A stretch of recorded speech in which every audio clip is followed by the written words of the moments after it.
Good afternoon, everyone. Our today's lecture is on the chapter number 5, that is the lightning of outdoor and special application.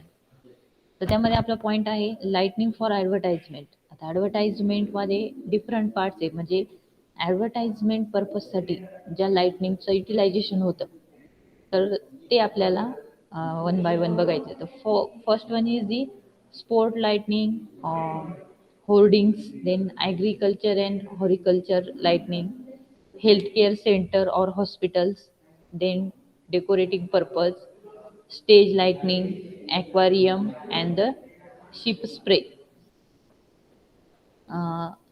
Shipyard असे काही different लाइटनिंगचे decoration purpose किंवा आपण त्याला advertisement म्हणणार आहे.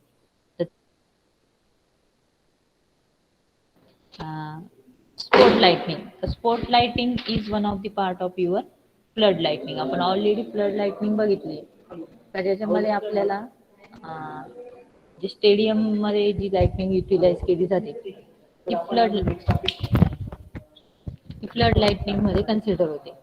The flood lightning of the surface with the light from the powerful projection. मग त्याच्यामध्ये ॲसेंटिक, industrial, commercial आणि ॲडव्हर्टायझिंग. तर मग हा जो ॲडव्हर्टायझिंगचा पार्ट आहे हा आपल्याला आता आपल्या मेन चॅप्टरचा पार्ट आहे. तर तो आपण ॲज अ स्पोर्ट लाइटनिंग किंवा तुमचा फ्लड लाइटनिंग म्हणून युटिलाइज करतो. द सेकंड वन इज त्यासाठी मेन काय आहे की प्रोजेक्टर आहे. प्रोजेक्टर मीन्स काय, light from one lamp into relatively narrow beam आणि reflecting surface the silver glass, stainless steel or the chromium plates. म्हणजे त्याच्या थ्रू त्याच्यावरती जो रिफ्लेक्टेड असतो. तर स्टेडियम मध्ये तुम्ही सगळ्यांनी बघितले की लाईट फोकस कशा असतात आणि त्याच्या सराउंडिंगला रिफ्लेक्टरचा सिल्वर ग्लास असता किंवा स्टेनलेस स्टील असता किंवा क्रोमियम प्लेट्स असतात. Then beam spread, that is the amount of divergence of the beam. म्हणजे पर्टिक्युलर डायरेक्शन मध्ये ती जी काही फोकस आहे तो लाईट बीम तो फोकस झाला पाहिजे. आता त्यानंतर त्याचे नॅरो बीम, मीडियम बीम आणि वाईड बीमची रेंज आहे. सपोज डिस्टन्स 70 मीटर आहे अबो त्याच्यापेक्षा आणि 12 to 25 डिग्रीचा अँगल जर तिथे मेन्शन असेल तर आपण तो नॅरो बीमच्या अंडर कन्सिडर करतो. सपोज 30 mm to 70 mm किंवा एम एम नाही म्हणते ना, 30 to 70 मीटर एवढा जर डिस्टन्स असेल सोर्स पासून ऑब्जेक्टचा आणि जो काही अँगल आहे तो 25 to 40 याच्यामध्ये मेंटेन करावा लागतो. मग तो मीडियम बीमच्या कन्सिडरेशन मध्ये येतो. आणि last one is the if the distance is 3 meter 30 meter then wide angle beam तिथे कन्सिडर होतो आणि त्यासाठी जो अँगल आहे तो 40 to 90 डिग्रीचा कन्सिडर होतो.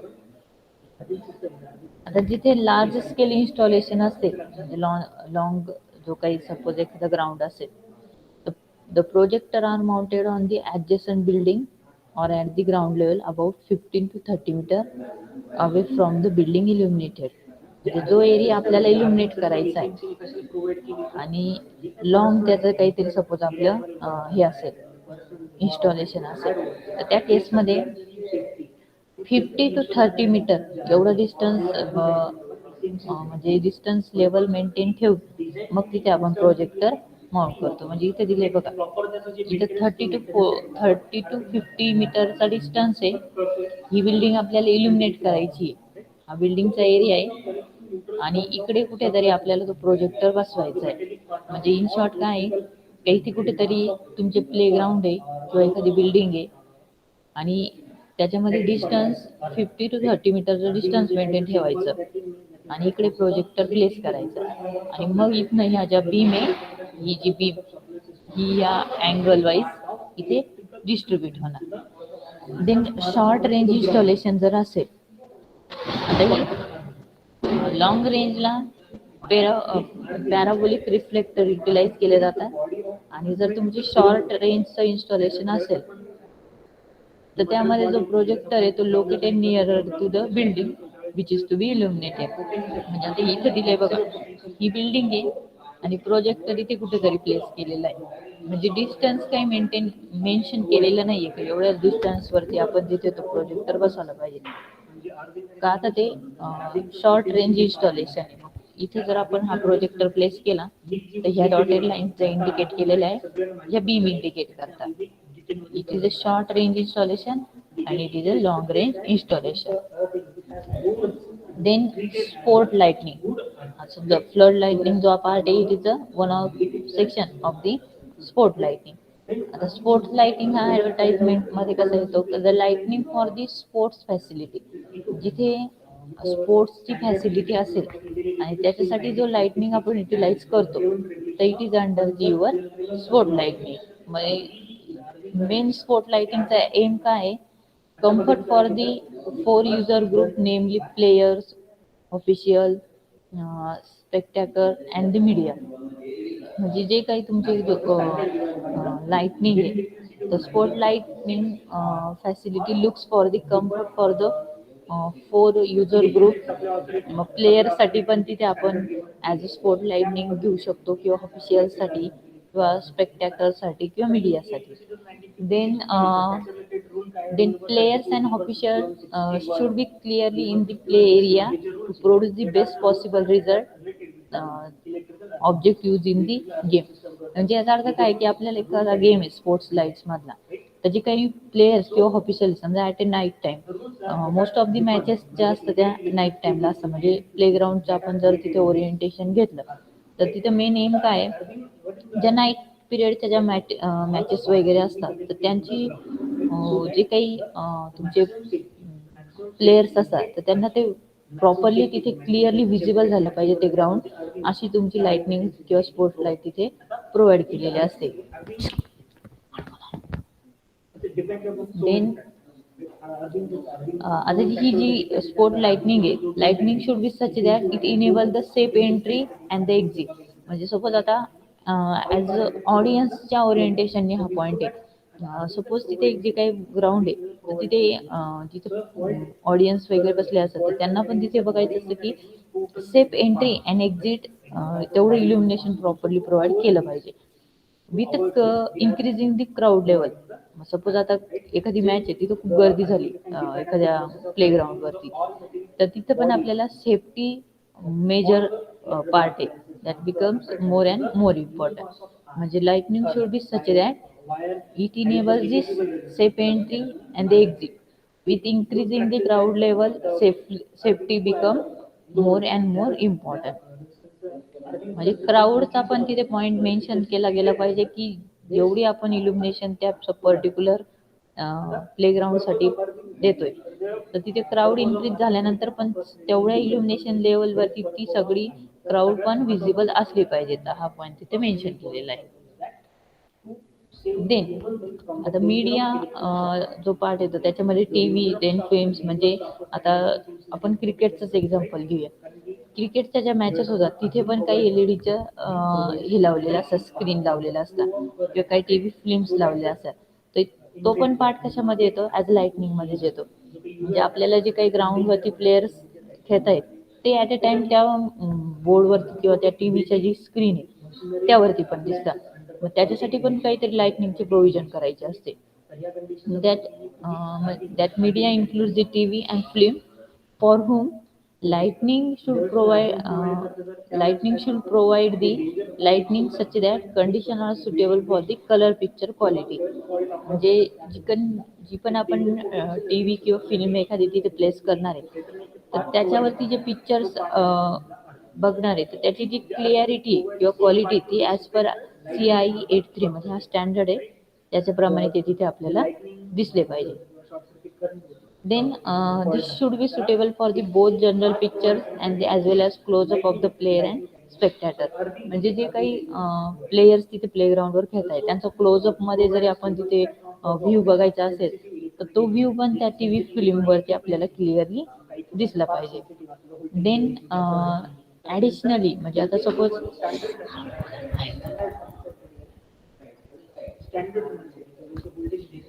then second point is the additionally it should have the provision for emergency power supply to provide the continuous transmission. Suppose आता आपण एखादा एलईडी वगैरे तिथे प्लेस केलेला आहे आणि त्या एलईडीचा power supply suppose suddenly break झाला, तर तिथे एक ॲडिशनल अशी आपण प्रोव्हिजन पण केलेली पाहिजे, म्हणजे स्टँड बाय सप्लाय आपण ज्याला म्हणतो. तो जो स्टँड बाय सप्लाय पण तिथे प्रोव्हाइड केलेला पाहिजे. त्यालाच आपण काय म्हणतो, ॲज अ कंटिन्युअस ट्रान्समिशन. म्हणजे जर आपल्याला पॉवर सप्लाय कंटिन्यू ठेवायचा असेल तर आपल्याला तिथे एक ॲडिशनल सप्लाय पण त्या टीव्ही किंवा फिल्म्सला ॲड केलं पाहिजे. It is under part of your इल्युमिनेशन.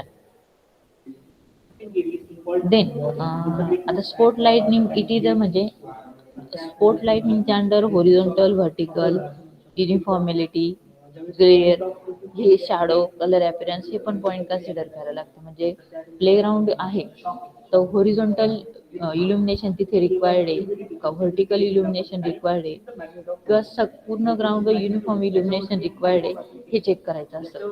म्हणजे सपोज एखाद्या पिचवरती आपले प्लेयर्स आहे ते खेळत असेल आणि तिथं मॅक्झिमम अमाऊंट ऑफ इल्युमिनेशन रिक्वायर्ड आहे आणि आउटरला कमी असेल तरी चालणार, तर तशी जर प्रोव्हिजन असेल तर तो पण स्पोर्ट लाइटनिंगच्या अंडर आपल्याला पार्ट बघायचा असतो.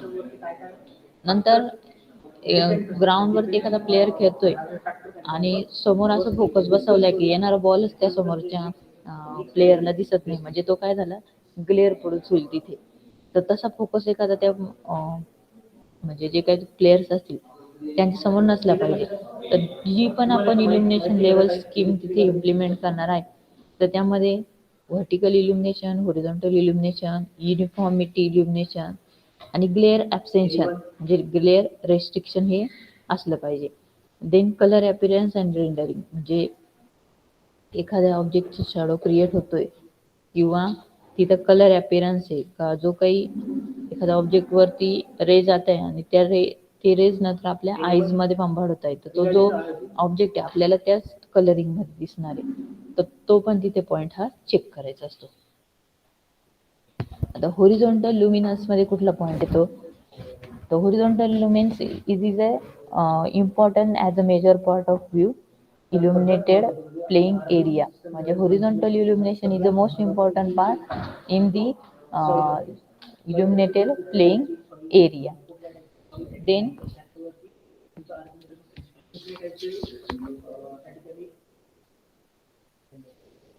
सिस्टम प्रोव्हाइड केलेली आणि त्या ठिकाणी आपण त्याच्यानंतर सेकंड तुमचं सॉइल रेझिस्टिव्हिटी म्हणजे resistance of soil with electric current flow while जर रेझिस्टन्स ऑफर करत असेल तर त्या ठिकाणी सॉइल रेझिस्टिव्हिटी. तर जी अर्थ रेझिस्टन्सची value of ohmic value of earth it depends upon the soil resistivity, right? Nothing but the resistance of soil to the passage of then current. illuminations or illuminance on the horizontal plane serves the adaptation of the eye. It acts as a background, also adequate illumination is important. म्हणजे horizontal plane ला जर illumination असेल तर तो आपल्याला जो बॅकग्राऊंडचा पण area तिथे कन्सिडर केला जातो. Then for the safe entry and exit, adequate illumination is required in the circulation area. म्हणजे सर्क्युलर एरिया जर असेल तर तिथे सेफ एंट्री आणि एक्झिट होण्यासाठी पण प्रॉपर आपल्याला इल्युमिनेशन प्रोव्हाइडेड पाहिजे. म्हणजे होरिझॉन्टल इल्युमिनेशनने पूर्ण ओव्हरऑल जे ग्राउंड आहे ते सगळं कव्हर केलं जातं. Then vertical illumination. तर व्हर्टिकल इल्युमिनेशन मीन्स काय, sufficient contrast across the players body is essential for the identification of player. म्हणजे एखादा प्लेयर आहे म्हणजे प्लेयर ऑलवेज जे काही ह्युमन बॉडी ती व्हर्टिकलच असणार आहे, तर तो पर्टिक्युलर प्लेयर आयडेंटिफिकेशनसाठी आपल्याला vertical illumination is the essential.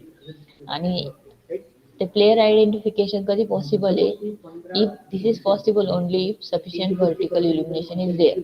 म्हणजे आपण प्रॅक्टिकली जरी ऑब्झर्व केलं, हॉरिझॉन्टल इल्युमिनेशन असेल तर ग्राउंडचा जो सरफेस एरिया आहे तो चेकिंगसाठी तिथे ते हॉरिझॉन्टल इल्युमिनेशन रिक्वायर्ड आहे. किंवा बॉल वगैरे त्या ग्राउंडवरती थ्रो झालाय तर तो बॉल पण त्या ग्राउंडवर दिसला पाहिजे. म्हणजे तिथं तो कशाच्या थ्रू पॉसिबल आहे, तर हॉरिझॉन्टल इल्युमिनेशन थ्रू. आणि एखादा प्लेयर आहे त्या प्लेयरचं नाव आयडेंटिफाय करायचं किंवा तो प्लेयर कुठला आहे हे जर आपल्याला बघायचं असेल तर हे कशामध्ये पॉसिबल आहे, vertical illumination.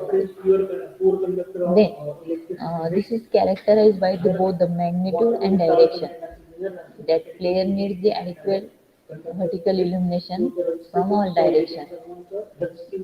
and the spectator or the media needs illumination only in the defined direction. म्हणजे मीडियाच्या अंदर काय आहे की सपोज तुमचा टीव्ही येतो, टीव्ही किंवा फिल्म, तर तिला पर्टिक्युलर फक्त इन फ्रंट ऑफ जे ऑडियन्स बसलेले आहेत त्यांनाच ती टीव्ही दिसणार आहे.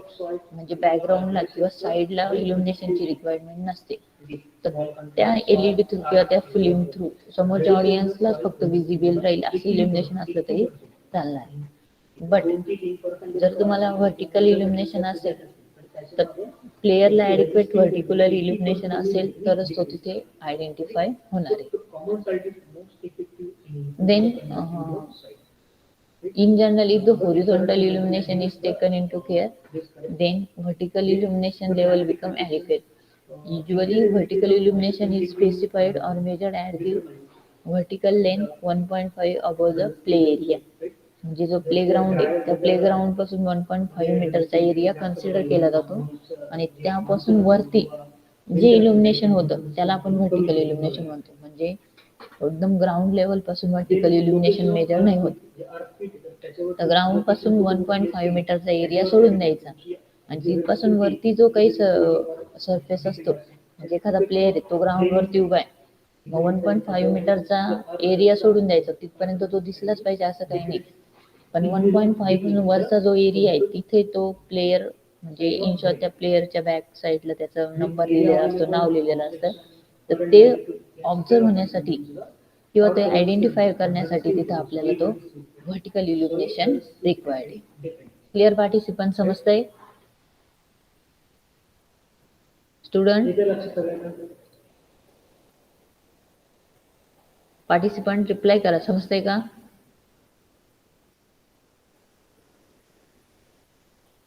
नेहा आवाज येतोय का माझा? हो मॅम. ओके ठीक आहे. Then next is the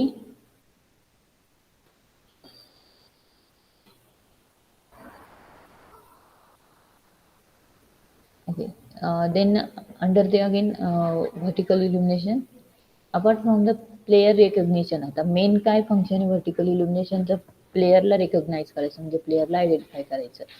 and the picture quality हे मेन व्हर्टिकल इल्युमिनेशनच्या अंडरचा पार्ट आहे.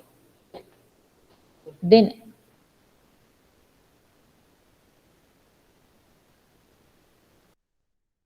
म्हणजे जो बॉल वरती मूव्ह होतोय तर त्या बॉलचं पण जे काही मुवमेंट आहे ती पण व्हर्टिकल इल्युमिनेशनमुळे तिथे आपल्याला आयडेंटिफाय होत असते. That is means apart from the recognition and picture quality, vertical illumination should enable the observation of movement of balls. म्हणजे object moving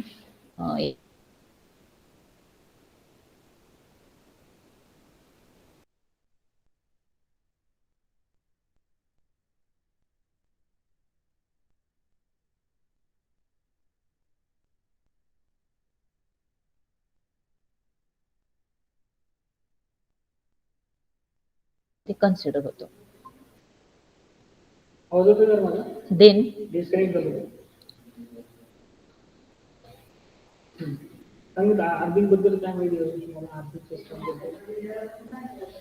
the next one is the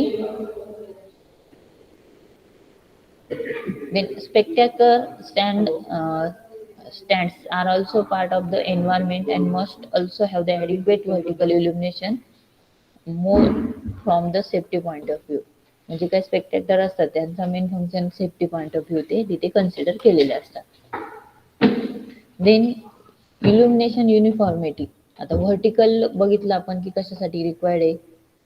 playground properly visible होण्यासाठी तुमचं horizontal इल्युमिनेशन required. Vertical इल्युमिनेशन कशासाठी आहे? जी media TV film असते ते आणि तुमचा एखादा प्लेयर आहे तो आयडेंटिफिकेशनसाठी. आता तिसरा पार्ट येतो तो तुमचा इल्युमिनन्स युनिफॉर्मॅलिटी. गुड इल्युमिनेशन किंवा इल्युमिनन्स इज इम्पॉर्टंट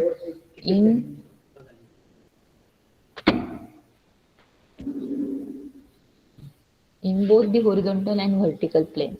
म्हणजे आपल्याला जर युनिफॉर्म इल्युमिनेशन हवं असेल तर ते दोन्ही केसमध्ये असतं. एक हॉरिझॉन्टल पण आणि दुसरं व्हर्टिकल प्लेन पण.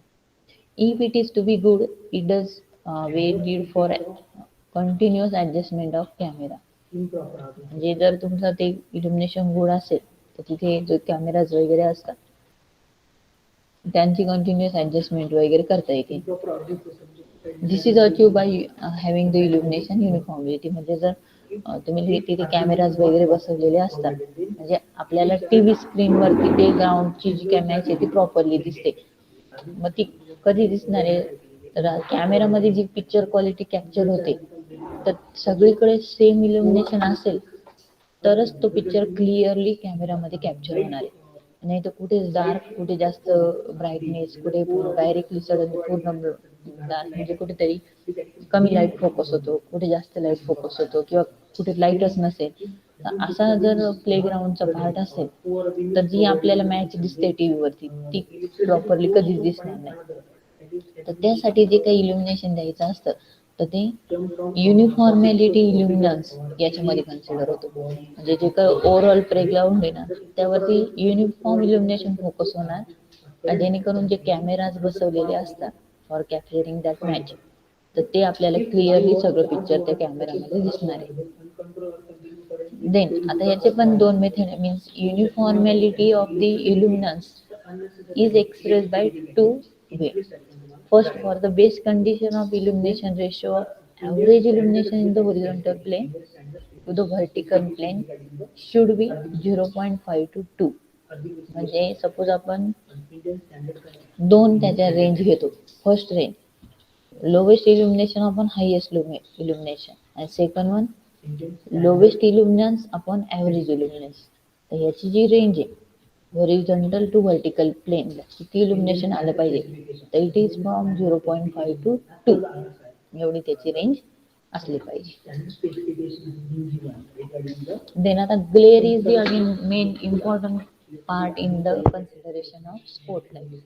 सपोज एखादा ऑब्जेक्ट आहे म्हणजे आपण त्या बॉलच कन्सिडर करू. Ball is one of the object आणि तो थ्रो केलेला आहे प्लेयर टुवर्ड्स द प्लेयर आणि तो प्लेयर ज्या पोझिशनला उभा आहे आणि त्याच्या समोर जर एखादा लाईट सोर्स बसवलेला असेल तर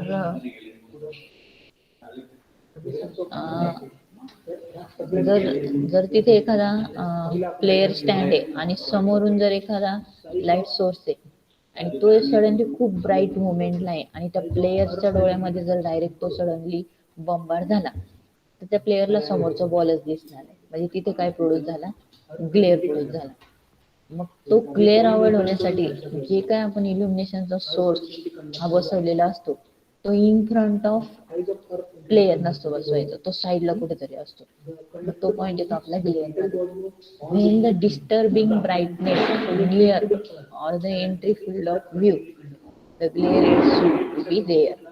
आपला जो म्हणजे मी एक्झाम्पल दिले तुम्हाला की प्लेयर उभा आहे समोरून बॉल येतोय पण त्या प्लेयरला तो बॉल दिसणार नाही का तर त्याच्या समोर जो लाईट सोर्स आहे त्याचा ब्राईटनेस डायरेक्ट त्याच्या डोळ्यात पडतोय आणि तसं जर झालं तर तिथे ग्लेअर प्रोड्यूस होतो.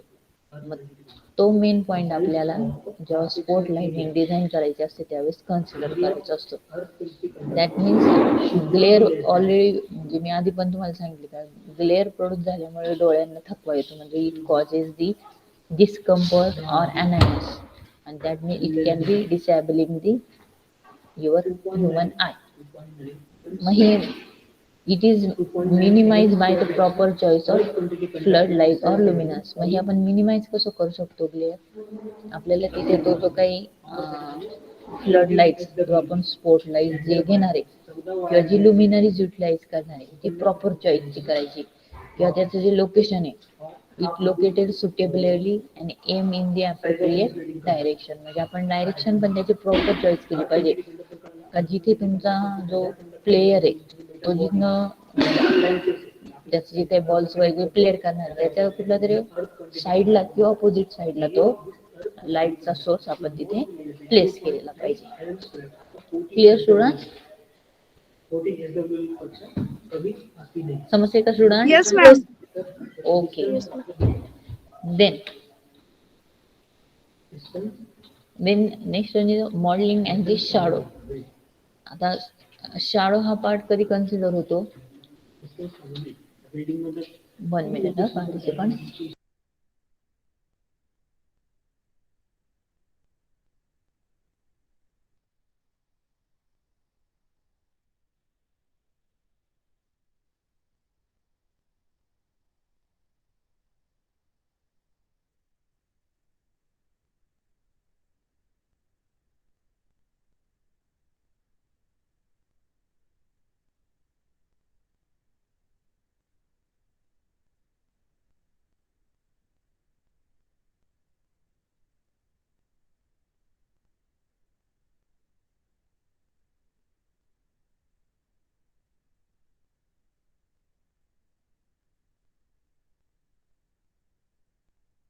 I am audible participants? Student, आवाज येतोय का? Yes, ma'am. ओके. आता मॉडेलिंग अँड शाडो. शाडो हा मेन पॉइंट आहे. सपोज एखादा ऑब्जेक्ट आहे आणि त्याची शाडो क्रिएट होते असली आणि ती शाडो जर आपल्या ग्राउंड मध्ये जर कुठे येत असेल तर समोरचा जो काही पर्सन आहे त्याला ते दिसणार नाही. म्हणजे काय, ability of lightning to the reveal from and the texture provide the overall pleasant impression of the player, the ball and the spectator. It depends upon the direction of light, the number and the types of light source. मग shadow कधी create होईल? समजा तुमचा एखादा light beam आणि त्याने एखाद्या दुसऱ्या ऑब्जेक्टला फोकस केला आणि त्या ऑब्जेक्टची शाडो त्या ग्राउंडवरती पडते, तर मग तिथे शाडो क्रिएट होणार आहे. तर त्यासाठी मेन काय, की जर शाडो क्रिएट होत असेल तर आपल्याला डायरेक्शन ऑफ लाईट सोर्स हा बघावा लागेल. दुसरं तर तिथे आपण किती नंबर ऑफ लॅम्प्स कनेक्ट केले हे चेक करावं लागेल. आणि थर्ड मध्ये टाइप्स ऑफ लाईट सोर्स, म्हणजे आपण एलईडी यूज करतोय, इनकॅन्डेसन यूज करतोय, हॅलोजन यूज करतोय, मर्क्युरी वेपर यूज करतोय का सोडियम वेपर यूज करतोय. म्हणजे जे लॅम्प आपण फ्लड लाइटनिंग किंवा स्पॉट लाइटनिंग साठी युटिलाइज करतो त्यामध्ये आपण कुठल्या कुठल्या टाईपचे लॅम्प युटिलाइज केलेले आहे, जेणेकरून तो लाईट सोर्स यूज केल्यानंतर पर्टिक्युलर ऑब्जेक्ट वरती लाईट बंबार्ड झाल्यानंतर त्याची शॅडो क्रिएट होते. मग आता shadow from the narrow beam are term as the R D, म्हणजे जर आपण नॅरो बीम कन्सिडर केला तर तिथे जी शॅडो क्रिएट होते त्याला आपण हार्ड शॅडो म्हणतो. While the light from the luminous side lighting term as a flat room cell shadow. म्हणजे जर नॅरो बीम मधून जर ती शॅडो क्रिएट होत असेल तर तिचा हार्ड शॅडो, आणि जर ती साईडचा जो एरिया आहे, साईड लुमिनस लाईटनिंग जर आपण कन्सिडर केली तर इट इज ए फ्लॅट, म्हणजे कमी तिथे आपल्याला शॅडो क्रिएट होते. टिपिकल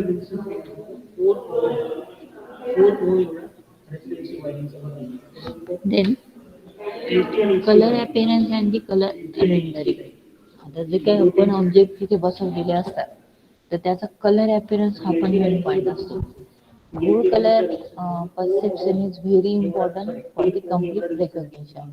म्हणजे एखादा आपल्याला प्लेयर आहे, 2 प्लेयर आहे, त्यांनी दोघांनी वेगवेगळे त्यांचे ड्रेस कोड घातलेले असतील, पण आपल्या लाईट जो काही त्यांच्यावरती फोकस होणार आहे त्याचा रिफ्लेक्शन दुसरा लाईट आपल्याला दिसायला नको. तो ज्या कलर कोड मध्ये जो पर्सन आहे त्याचा as it is colour coding तिथे दिसायला पाहिजे, तरच ते आपल्याला तिथं प्रॉपर रिकग्निशन भेटणार आहे. Then some colour distraction is acceptable in the field but become important for the media transmission. Means थोडंफार कलरचा चेंजिंग, म्हणजे असं पण होतं एखाद्या ड्रेसवरती आपण मोस्ट ऑफ टाइम बघितलं बघा, जे आपण ड्रेस कोड घालतो त्याच्यावरती जर सडन एखादा वेगळा लाईट जर पडला तर तो कलरच चेंज होतो डायरेक्टली त्या पर्टिक्युलर ड्रेस कोडचा. तसं सेम जे पण प्लेयर प्लेग्राऊंडवर प्ले करत असतात तर त्यांना आपण ज्यावेळेस इल्युमिनेशन त्यांच्यावरती फोकस होतो तर त्यांचा जो कलर कोडिंगचा ड्रेस तो ॲज इट इज तिथे त्या मीडियाला दिसला पाहिजे. म्हणजे मीडिया ट्रान्समिशन मीन्स काय, तो कलर परत पुढे तुमचा ॲज इट इज कॅमेऱ्याने कॅप्चर होईल आणि ते पुढे त्या टीव्हीवरती तिथे दिसणार असणार. The color appearance is the most important for the recognition.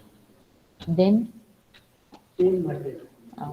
color has a two distinct aspects. The first one, color appearance of the light that takes care of the color impression of the total environment and sensitivity to the lamp. म्हणजे तो मी point आता सांगितलं की environment किंवा जे काही particular dress code त्या प्लेयर्सचे असतील त्यांच्यावरती ज्या टाईपचा लॅम्प फोकस होतोय. म्हणजे कधी कधी काय होतं, एखादा येल्लोविश कलरचा लाईटचा फोकस असतो. म्हणजे त्यानंतर तुम्ही मर्क्युरी वेपर लॅम्प जर बघितला तर त्याचं जे आउटपुट आहे ते येल्लोविश कलरचा असतो. आणि तो येल्लोविश कलर जर एखाद्या दुसऱ्या कलरवरती बंबाड झाला तर तिथे जो मेन कलर जो असतो ड्रेस कोडचा तो टोटली चेंज होऊन जातो आणि दुसराच कलर आपल्याला बघायला भेटतो. मग त्याच्यासाठी आपल्याला जो काही लॅम्प सोर्स आहे तो प्रॉपरली चॉईस करावा लागतो की ॲज इट इज जो कलर कोड त्या पर्सनचा आहे तोच दिसला पाहिजे. त्यासाठी जो लॅम्प आपण यूज करणार आहे त्याच्या थ्रू जो काही लॅम्पचा जो काही कलर आहे तो प्रॉपर असला पाहिजे. Second is the colour rendering of the light, the ability to reproduce the colour of an object faithfully. Colour rendering means काय, रिफ्लेक्शन होऊन जो आपल्याला कलर भेटतोय तो ॲज इट इज भेटला पाहिजे. It is under the colour rendering of the light.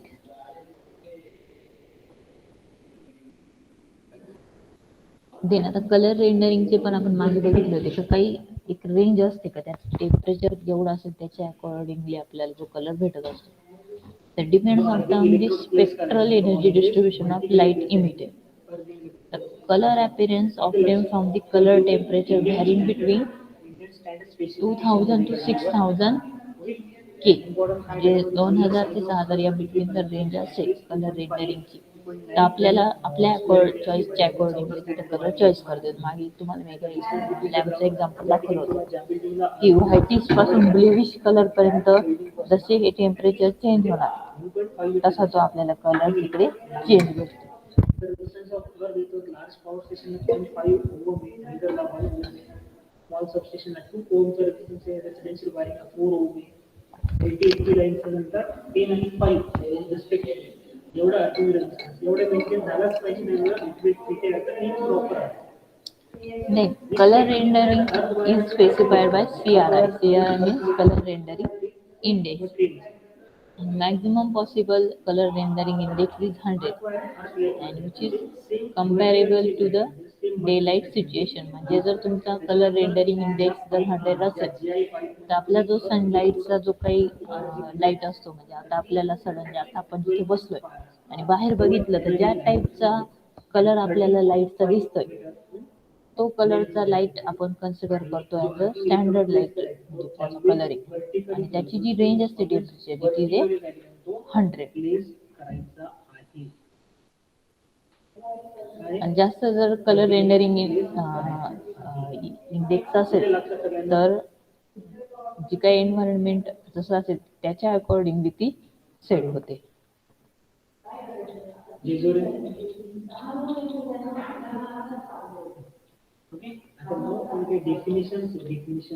तिथे काही स्पोर्ट लाइटनिंग मध्ये ॲव्हरेज मिनिमम हॉरिझॉन्टल इल्युमिनेन्स आणि इल्युमिनस इन्फॉर्मॅलिटीचे काही लेवल्स दिलेले आहेत. सपोज आता बॅडमिंटन, बास्केटबॉल, आता ॲथलेटिक्स, इनडोर आउटडोर जर असेल तर किती तुमचे कलर रेंडरिंग इंडेक्स असली पाहिजे आणि त्याचे जी काही इल्युमिनेशन लेवल किती लक्स ती किती असली पाहिजे हे प्रत्येकासाठी दिलं. तर फॉर एक्झाम्पल आपण सपोज बॅडमिंटनचं बघूया तर बॅडमिंटनमध्ये इल्युमिनेशनचे जे लक्स आहे ते 300 एवढे कन्सिडर केलं जातात आणि जी कलर रेंडरिंग इंडेक्स आहे ती 4000 एवढी. 4 to 6000 मध्ये रेंज व्हॅरी असते. तर बॅडमिंटन जर आपण पार्ट घेतला तर त्यामध्ये आपल्याला 400 एवढी कलर रेंडरिंग इंडेक्स असणार आणि हॉरिझॉन्टल व्हर्टिकल इल्युमिनेशनची जी काय लेवल आहे ती 0.4 0.6 आणि कलर रेंडरिंग इंडेक्स 65 एवढी तिची रेंज इथे कन्सिडर केलेली आहे. अर्थिंग सिस्टम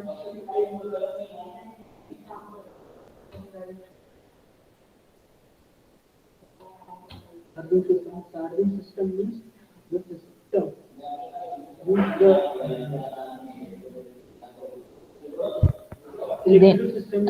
स्पोर्ट लाइटनिंग साठी जो लॅम्प युटिलाइज केला जातो त्याच्यामध्ये मेटल हॅलाइड लॅम्प्स हा प्रेफरेबल केला जातो. म्हणजे most sport installation employ the metal halide lamp. Nowadays LED आणि मेटल हॅलाइड लॅम्प हे 2 लॅम्प जास्त करून विचारले, म्हणजे पॉसिबल आहे तिथे जास्त म्हणजे they are similar to high pressure mercury vapour lamp. म्हणजे जर मर्क्युरी वेपर लॅम्पचं जसं आउटपुट असेल, जसं त्याचा कलर असेल, सेम त्याच वेने मेटल हॅलाइड लॅम्पचा पण तिथे सगळ्या प्रॉपर्टीज आहे. It contains the number of metal halides in addition to mercury. Metal halides असतो इनसाइडला आणि त्याच्यामध्ये सम ड्रॉप्स ऑफ मर्क्युरी पण प्रोव्हाइड केलेले असतात. देन त्याच्यामध्ये वर्किंग प्रिन्सिपल सेम आहे. Halides are partly vaporized when normal operating temperature is reached, and hence they dissociate into the halogen and metal in a hot central region. म्हणजे तिथे काय होतं, मेटल हॅलाइडचा डिस्चार्ज होतो आणि डिस्चार्ज झाला की आपल्याला तिथे लाईट इमिट होतं. त्याला आपण काय म्हणतो, as a ionisation of metal halides. Then main lead, right? The wire which connect overhead wire or any apparatus to the earth. The earth electrode. आता इथे काही रॅडिएटर्सचे हे दिलेले आहेत का, इथे किती रॅडिएटर्स आपण त्या कन्सिडर करतो. तो group of halide include the three band colour radiators, then multiline radiators आणि मॉलिक्युलर रॅडिएटर्स. 3 बॉन्ड रॅडिएटर्स मध्ये काय, इंडियम, टिटॅनियम अँड सोडियम हे 3 जे काही रॅडिएटर्स आहेत ते युटिलाइज केले जातात. Multiline radiators are the डायस्पेरिझम,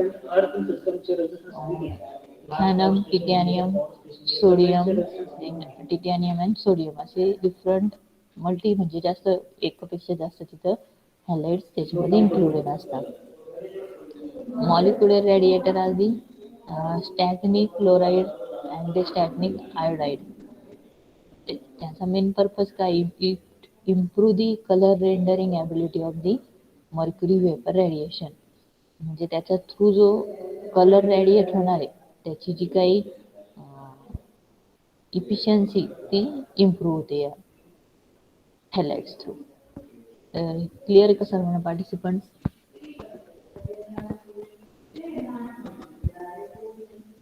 participants समजलंय का स्टुडंट्स?